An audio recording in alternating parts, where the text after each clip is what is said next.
audio version of Editorial published in the eMagazine PreSense October 2022 edition. The topic: Indian opposition parties not performing their roles effectively. Authored by Mr. Ramesh Sundaram, consulting editor of PreSense, and read by Prime Point Srinivasan, managing editor of PreSense. The recent election of Mallikarjun Kharge, aged 80, as the President of Indian National Congress has raised a lot of debates in the media and among the people. Kharge carries a rich political and administrative experience. He has won 9 times continuously in the Karnataka State Assembly elections and 2 times parliamentary elections. Now, he is a sitting member of Rajya Sabha. He has served as the leader of the opposition in the State Assembly and also in Parliament. He was also a cabinet minister in the centre. He belongs to scheduled caste category and respected by all political parties, including the Honorable Prime Minister Narendra Modi. For the first time in 24 years, a leader outside Nehru-Gandhi family. For information, Mahatma Gandhi is not connected with this family. He is taking over as the President of the Congress. In the post-independent era, except during Narasimha Rao period, whenever the Congress was the ruling party, irrespective of the whomsoever was the party president, the Nehru family was controlling the party and the government. Political analysts feel that Mallikarjun Kharge may also be another Manmohan Singh 2.0 to follow the orders from the Nehru family. Only time can tell whether Kharge will act independently and wisely to strengthen the Congress party. Challenges: the Congress party has lost its credibility among the people due to unprofessional handling by the Nehru family. It has lost even the official status of the opposition party in the parliament, as it has failed to secure 10% of the House strength. It has lost many of the state governments, excepting Rajasthan and Chhattisgarh. The Congress also lost the Punjab government recently due to wrong handling of the Chief Minister issue. Congress, being the only national party with pan-India presence, technically it should lead all the opposition parties in the coming state assembly elections and 2024 general election. It remains to be seen whether Kharge will be able to unite all the opposition parties under the leadership of the Congress. Further, over a period of 5 years, the Congress has lost many of its senior leaders like Ghulam Nabi Azad, Kapil Sibal and many others. Sadly, Rahul Gandhi has also not developed enough political competency to lead a national party like Congress. He is surrounded by sycophants who do not advise him politically viable strategies. Even Sonia Gandhi did not function as an effective interim president after the resignation of the Rahul Gandhi, probably due to her health conditions and court cases. Many Congress leaders with whom PreSense spoke expressed their deep concern over the future of the Congress party. Need for good opposition. For effective governance of the government, there should be a strong and responsible opposition. Prior to 1990, ruling Congress was strong. Rajiv Gandhi, who was having 400 plus seats earlier, could not win the subsequent elections.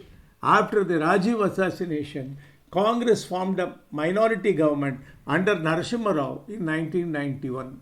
At the time, the country was facing deep economic crisis due to the poor governance and the political instability of earlier governments.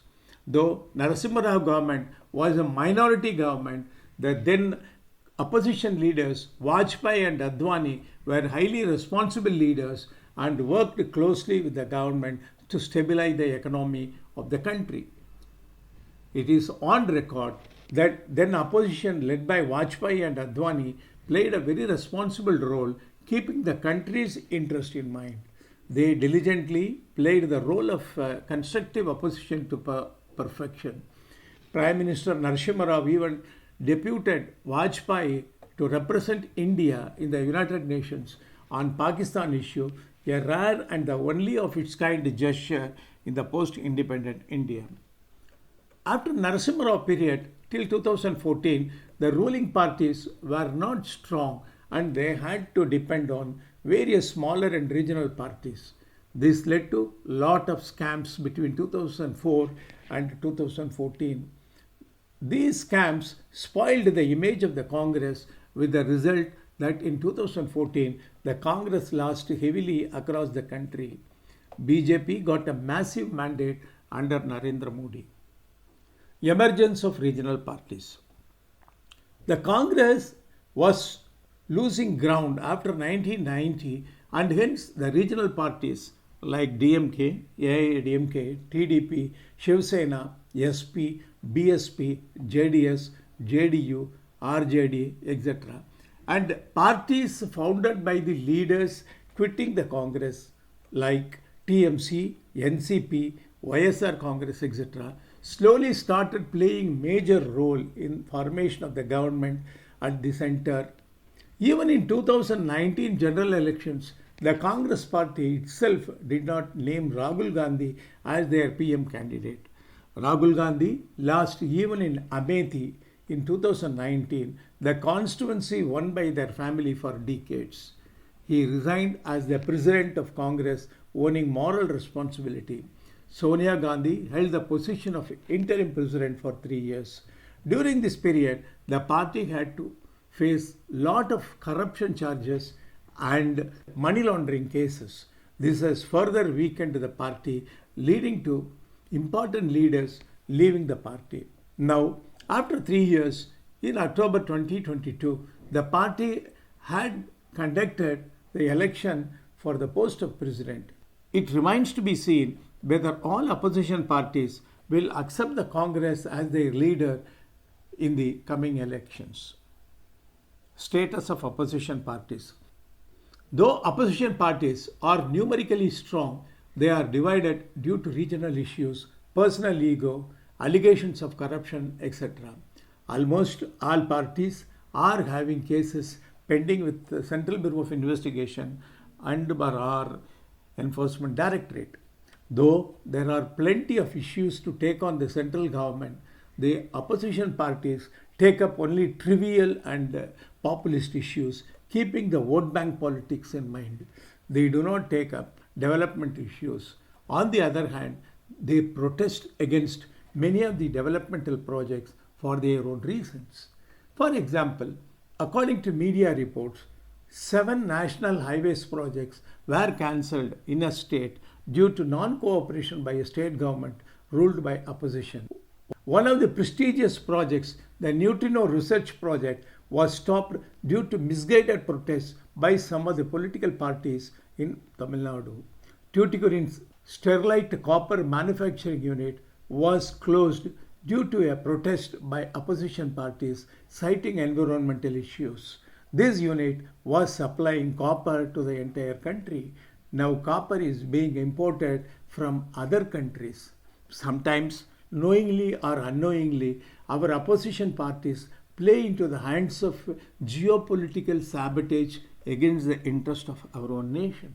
When Popular Front of India, PFI, and its associated organizations were banned by the Government of India for alleged involvement in anti-national activities, many of the opposition parties did not comment and some of them opposed the government's decision due to vote bank politics. On the previous night of Diwali, a blast occurred at Coimbatore, probably with an intention to repeat the bomb blast in several places.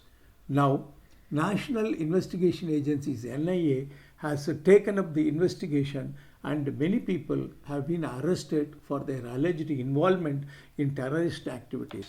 Some of the arrested people seem to be the associates of the convicts of 1998 Coimbatore blast and 2021 Sri Lanka blast during Easter. Sadly, none of the leading opposition parties, including Congress, have condemned the blast by terrorists for fear of vote bank politics. PreSense places on record the constructive role being played by Biju Janata Dal of Odisha in maintaining good relationship with the centre and focusing only on the development of the state. Naveen Patnaik remains as a role model chief minister, keeping the country's interest above that of his party. BJD members in both the houses of parliament use the parliament time very effectively. In parliament also, a section of the opposition, not all parties, frequently indulges in disruption leading to ruckus and loss of productivity. Even for some trivial issues, they create ruckus. What is the way out? In a vibrant democracy, both ruling and opposition parties should work together, keeping the interest of the country in their mind. The first priority of the new Congress President Mallikarjun Kharge is to unite all the opposition parties, keeping the national interest in focus. Instead of talking about the trivial issues to please the vote bank, they should fight for more developmental projects. On the part of the ruling party, PreSense feels they should respect the institution of parliament by taking the opposition parties into confidence before introducing the bills.